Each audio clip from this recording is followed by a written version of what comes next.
छत्तीसगढ़ में महासमुंद लोकसभा सीट एक काफ़ी हाई प्रोफाइल सीट शुरू से रही है। यहाँ से दो मुख्यमंत्री यहाँ से प्रतिनिधित्व करते रहे हैं महासमुंद का। पंडित श्यामाचरण शुक्ल जो कि अविभाजित मध्य प्रदेश के मुख्यमंत्री थे, वो यहाँ से सांसद चुने गए थे। और अजीत जोगी जो कि छत्तीसगढ़ के मुख्यमंत्री थे, वो भी यहाँ से सांसद चुन करके लोकसभा पहुँचे थे।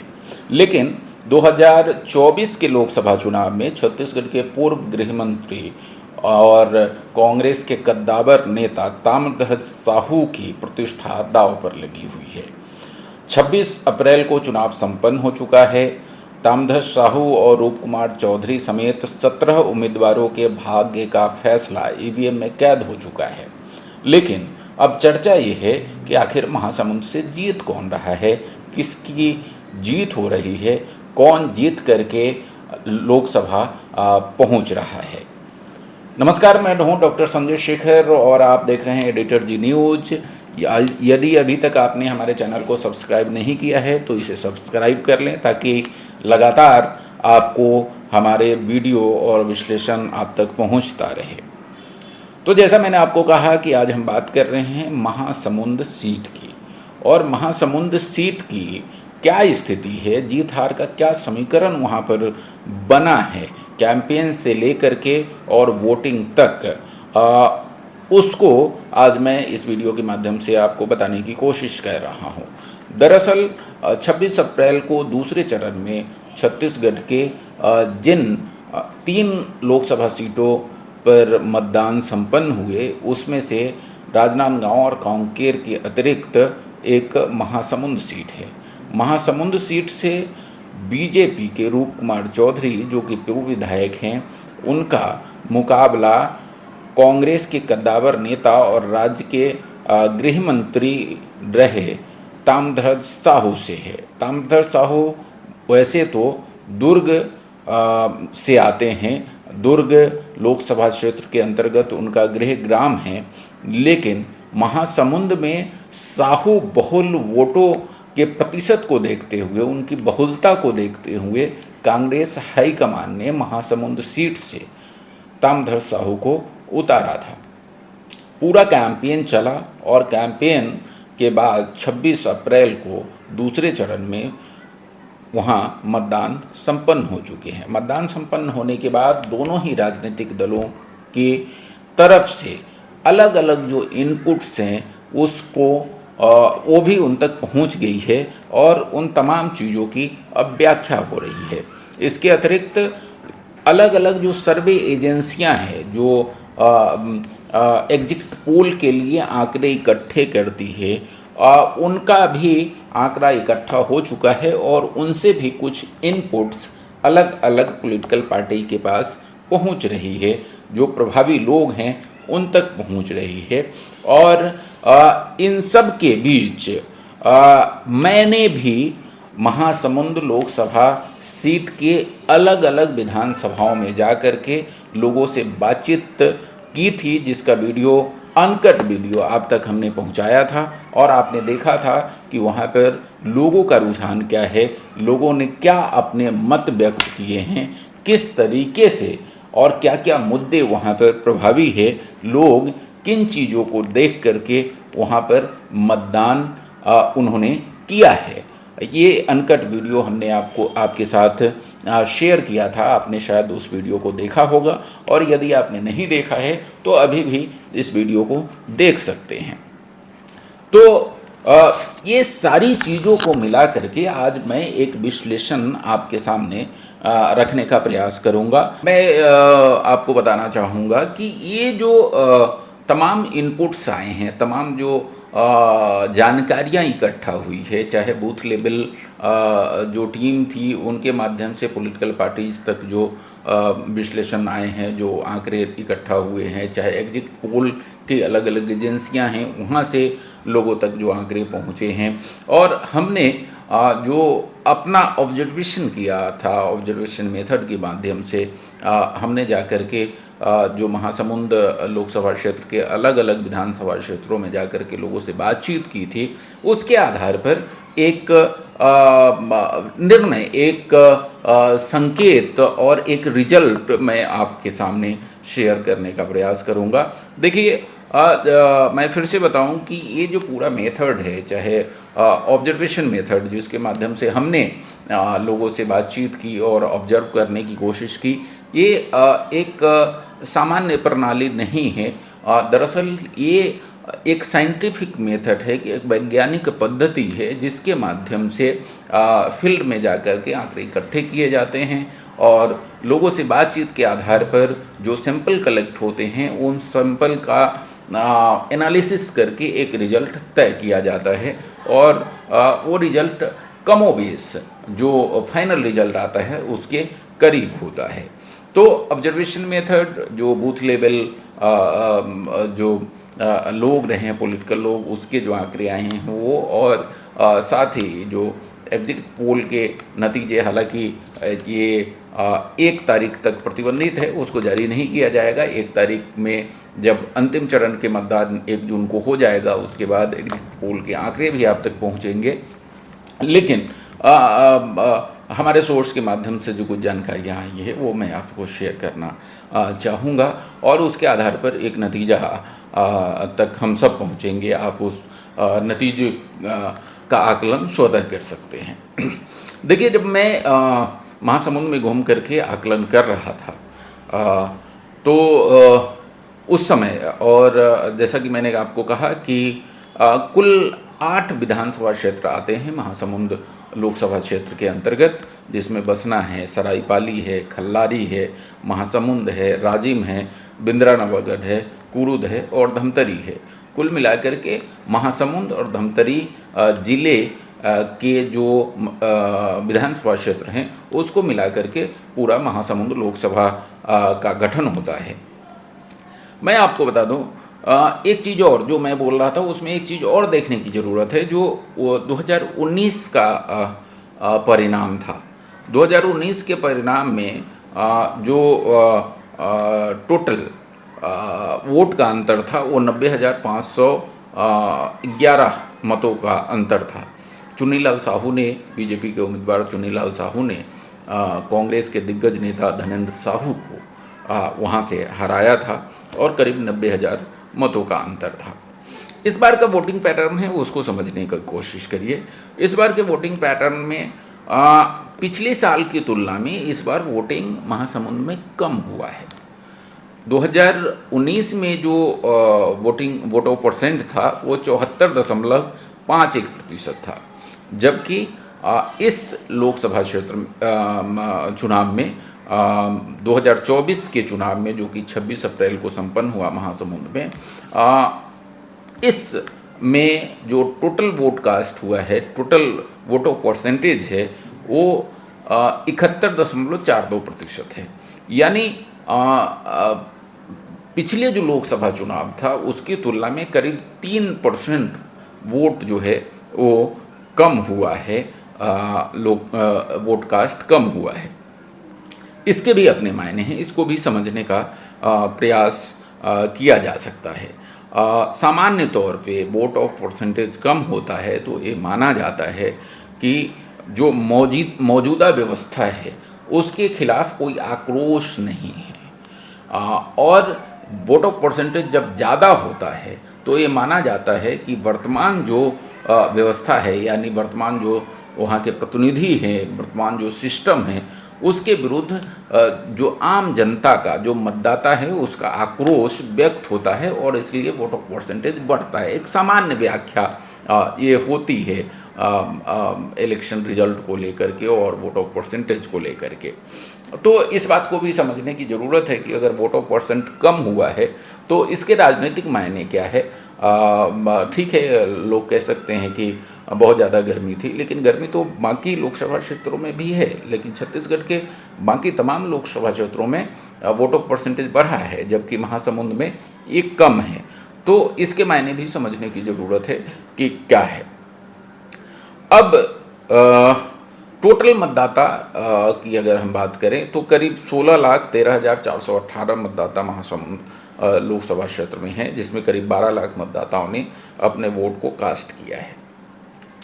थोड़ा सा ये समझने की कोशिश करिए कि वहाँ की डेमोग्राफी क्या है, वहाँ का जो कास्ट इक्वेशन है, जो राजनीतिक रूप से काफ़ी महत्वपूर्ण होता है, उसको समझने का प्रयास करें कि वहाँ पर कास्ट वाइज पॉपुलेशन अलग अलग उसका अलग अलग लोगों का क्या है, और फिर जो शहरी आबादी है, ग्रामीण आबादी है, उसका प्रतिशत क्या है।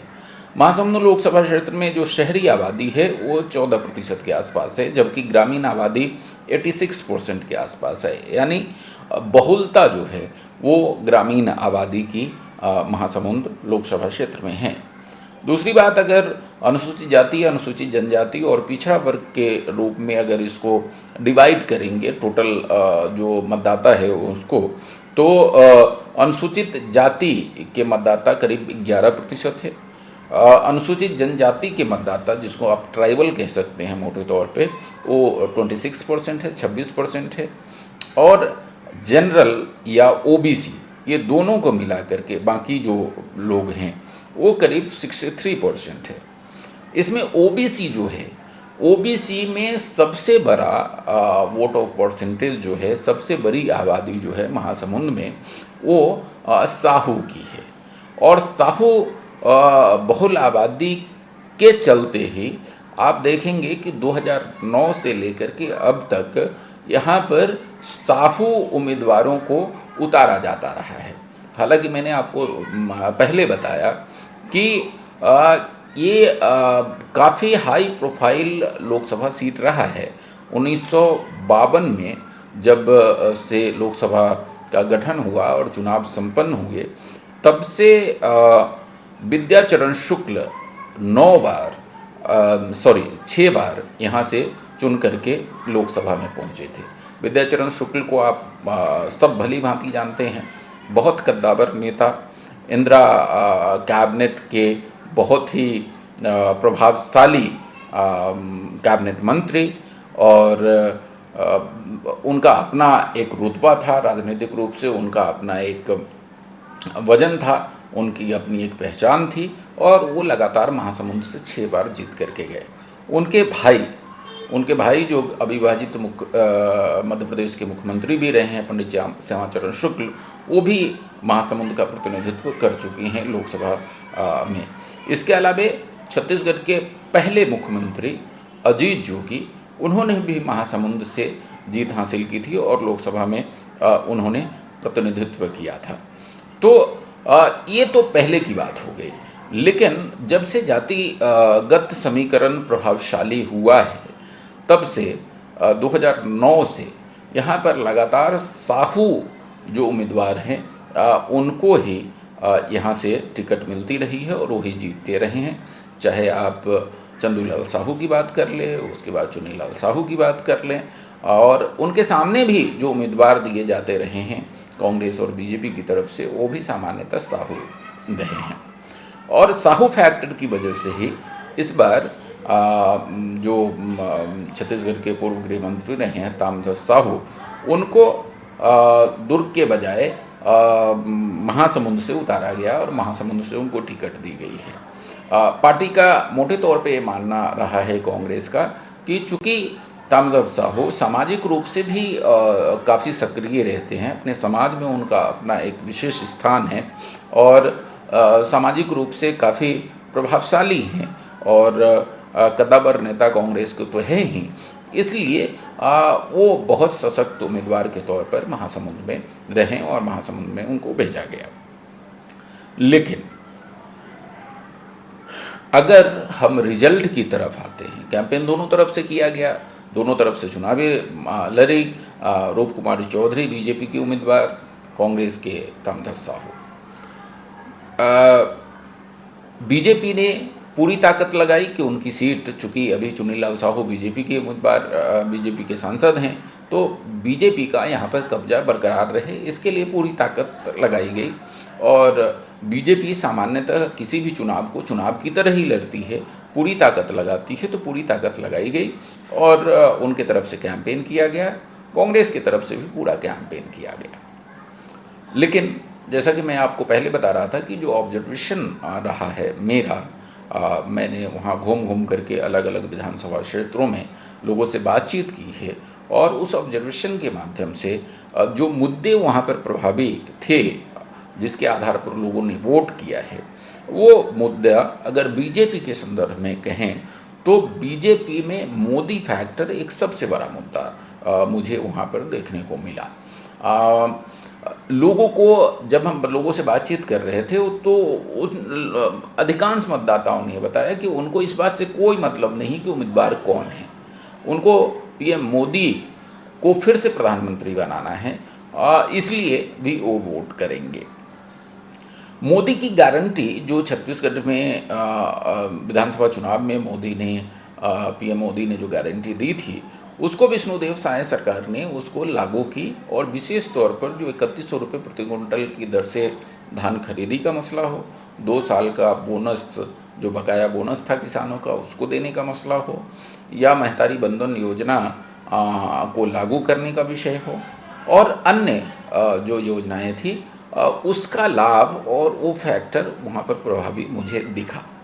इसके अलावा राम मंदिर भी एक बहुत बड़े मुद्दे के तौर पर महासमुंद में देखने को मिला। खासकर बीजेपी की तरफ से इन तमाम चीज़ों को लेकर के कैंपेन किया गया और लोगों तक पहुंचाया गया और लोगों ने उसको माना भी और विश्वास भी किया और लोगों के जनमानस में भी ये बातें सामान्य तौर पर देखी गई कि वर्षों से करीब 500 वर्ष से ज़्यादा से मंदिर का निर्माण वहाँ पर नहीं हो पाया था। ये संघर्ष 500 साल से ज़्यादा से चल रहा था, लेकिन बीजेपी ने जो अपने एजेंडे में वादा किया था उस वादे के अनुसार उसका निराकरण करके वहाँ पर भव्य मंदिर का निर्माण कराया है। तो ये बीजेपी की एक बड़ी उपलब्धि है और ख़ासकर सनातन के मानने वाले जो हिंदू धर्मावलंबी है उनके लिए एक बड़ा फैक्टर है। आपको एक चीज़ और डेमोग्राफिक में मैं बताना चाहूँगा कि महासमुंद में जो हिंदू के अतिरिक्त चाहे ईसाई की बात कर लें, चाहे मुस्लिम की बात कर लें, चाहे बौद्ध की बात कर लें, चाहे जैन की बात कर लें, ये तमाम जो धर्मावलंबी है इनकी संख्या बहुत कम है, 0.5% के आसपास है। यानी करीब करीब 99% आबादी जो है यहाँ पर हिंदुओं की है। तो इस लिहाज से जो ये राम मंदिर का फैक्टर है ये भी एक बड़े फैक्टर के तौर पर वहाँ पर मौजूद था और मुझे देखने को मिला। इसके अलावा गरीब कल्याण योजना के तहत जो लोगों को लाभ दिया जा रहा है वो भी एक बड़ा फैक्टर मुझे देखने को मिला। ये बीजेपी के प्लस पॉइंट्स थे। दूसरी तरफ कांग्रेस की अगर बात करें तो कांग्रेस में कांग्रेस के लिए मुझे महासमुंद में एक ही संजीवनी की तरह और एक मुद्दा सर्वाधिक प्रभावी तरीके से मुझे खासकर ग्रामीण क्षेत्रों में देखने को मिला और वो है महालक्ष्मी योजना, जिसमें महिलाओं को 1 लाख रुपए सालाना देने की गारंटी कांग्रेस की तरफ से दी गई है। कांग्रेस ने जहाँ जहाँ इसको पहुँचाने की कोशिश की है और जहाँ जहाँ महिलाओं से फॉर्म भरवाया है वहाँ पर कुछ मतदाता कांग्रेस के इस वायदे से प्रभावित है और उनको ये लगा कि अगर कांग्रेस सरकार आ जाएगी तो उनको 1 लाख रुपए सालाना मिलेगा। लेकिन इनकी संख्या तुलनात्मक रूप से काफ़ी कम है, क्योंकि महतारी बंधन योजना का बीजेपी के माध्यम से जो लाभ मिल रहा है वो डायरेक्ट मिल रहा है लोगों को, और चूँकि अब लोगों तक जो संचार के माध्यम हैं, चाहे टेलीविज़न हो, चाहे रेडियो हो, चाहे अखबार हो, चाहे पत्रिकाएं हो, चाहे सोशल मीडिया हो, उसके माध्यम से तमाम जानकारियां पहुंच जाती है। तो आम जनमानस में ये बात है कि कांग्रेस की सरकार बनना बहुत संभव नहीं है, बीजेपी की सरकार ही बनने वाली है। कांग्रेस की स्थिति उतनी मजबूत नहीं है, लिहाजा इस बात के कारण भी वो उसका लाभ वहाँ तक नहीं पहुँच पा रहा है या वो वोट में कन्वर्ट होता हुआ मुझे नहीं दिखा। कुछ लोग हैं जो उसके प्रभाव में हैं, इस बात से इनकार नहीं किया जा सकता। खासकर जो लोअर मिडिल क्लास के लोग हैं, जो कम पढ़े लिखे हैं और जिन तक मीडिया या संचार माध्यमों की पहुंच नहीं है, वो निश्चित तौर पर कुछ परसेंटेज वोट ऑफ परसेंट इस महालक्ष्मी योजना से प्रभावित था और उनको लगा कि अगर हम ताम्रध्वज साहू को जिताएंगे तो हमको 1 लाख रुपये मिलेगा। लेकिन इसकी संख्या कम थे। बहुत सारे लोगों ने ये भी कहा कि हम उनकी गारंटी पे भरोसा नहीं कर सकते, हमको अभी मिल रहा है और हम कांग्रेस की गारंटी पे भरोसा नहीं कर सकते। लेकिन कांग्रेस के जो मुद्दे थे उसमें सर्वाधिक जो एक प्रभावी मुद्दा था वो यही था। दूसरा साहू फैक्टर। साहू फैक्टर जो है वो इंटरनल जो सामाजिक स्थिति है उसमें निश्चित तौर पे कुछ है, लेकिन चूंकि बीजेपी के डिप्टी सीएम अरुण साव हैं और अरुण साव के होने की वजह से बीजेपी में साहू समाज को विशेष महत्व देने की वजह से, क्योंकि पहली बार साहू समाज का कोई डिप्टी सीएम बना तो उसको बीजेपी ने बनाया है, और उससे पहले वो प्रदेश अध्यक्ष भी थे। तो इस वजह से साहू समाज ताम्रध्वज साहू की तरफ एक तरफा हो जाए ऐसी स्थिति नहीं है। अपने प्रभाव से उन्होंने कुछ वोट को अगर एकत्र करने की कोशिश की है तो निश्चित तौर पे है, लेकिन पूरा साहू समाज, क्योंकि वो साहू समाज से हैं, इसलिए उनकी तरफ वोट करने के मूड में था या वोट किया। इस तरह के कोई इनपुट देखने को नहीं मिल रहे हैं। अब हम आते हैं कि तमाम फैक्टर्स के बाद रिजल्ट क्या उपलब्ध होता है। तो देखिए, हमने सारे विषयों का बहुत ही सिलसिलेवार तरीके से आप तक विश्लेषण किया और इस विश्लेषण से जो तथ्य निकल करके सामने आते हैं, जो हमको हमारे ऑब्जर्वेशन से अलग अलग विधानसभा क्षेत्रों में जाकर के लोगों से बातचीत करने के आधार पर जो निष्कर्ष निकलते हैं, वो जो अलग अलग निचले स्तर पर जो इनपुट्स आए हैं उस इनपुट्स को जोड़ लें, एग्जिट पोल के आंकड़े जो अलग अलग एजेंसियों के पास प्राप्त हुए हैं उसको जोड़ लें, तो इन तमाम चीज़ों में एक चीज़ बहुत स्पष्ट तरीके से उभर करके आती है कि महासमुंद सीट पर बीजेपी अपना कब्जा बरकरार रखने की स्थिति में है। अभी तक ऐसे प्रभावी इनपुट्स कहीं से नहीं दिख रहे हैं जिसमें ये स्पष्ट हो कि ताम्रध्वज साहू या कांग्रेस पार्टी महासमुंद सीट को बीजेपी से छीनने जा रही है। इस तरह के इनपुट्स नहीं दिखाई पड़ते हैं। तो आप खुद भी इन तमाम विश्लेषण से अंदाज़ा लगा सकते हैं, और अगर एक पत्रकार के तौर पे मेरी राय अगर आप जानना चाहें तो मेरी राय इन्हीं तमाम इनपुट्स पर आधारित है, और हमारा इनपुट ये कहता है कि महासमुंद से बीजेपी अच्छे मतों से जीतने जा रही है। इसमें कहीं से कोई संदेह की स्थिति तमाम इनपुट्स के आधार पर दिखाई नहीं पड़ते हैं। लेकिन मैं फिर कहूँगा कि ईवीएम में कैद है सारे वोट, और 4 जून को नतीजा आ जाएगा। लेकिन मुझे विश्वास है कि हमारा जो, चूँकि हमारे जो भी फैक्ट्स हैं वो साइंटिफिक मेथड पे आधारित हैं, वैज्ञानिक पद्धति पे आधारित है, तो हमें विश्वास है कि हमने आप तक जो अब तक का विश्लेषण पहुंचाया है उसी पर मुहर लगेगी और रिजल्ट उसी के अनुकूल आएगा। इस वीडियो में, इस विश्लेषण में आज इतना ही। हमारा चैनल यदि आपने अब तक सब्सक्राइब नहीं किया है तो हमारे चैनल को सब्सक्राइब करें, ताकि अलग अलग विषयों के जो विश्लेषण हैं वो आप तक पहुंचते रहें। खबरों के पीछे की जो खबर है वो आप तक मैं पहुंचाता रहूं, और हमसे आप लगातार सतत संपर्क में रहें, जुड़े रहें। हमारा ये वीडियो आपको कैसा लगा हमें आप कमेंट बॉक्स में ज़रूर बताएं, और आपको यदि वीडियो अच्छा लगा तो इसे शेयर करना और लाइक करना न भूलें। अगली बार किसी अन्य वीडियो के साथ मैं आपके सामने मुखातिब होऊंगा। तब तक के लिए मुझे इजाज़त दीजिए। नमस्कार।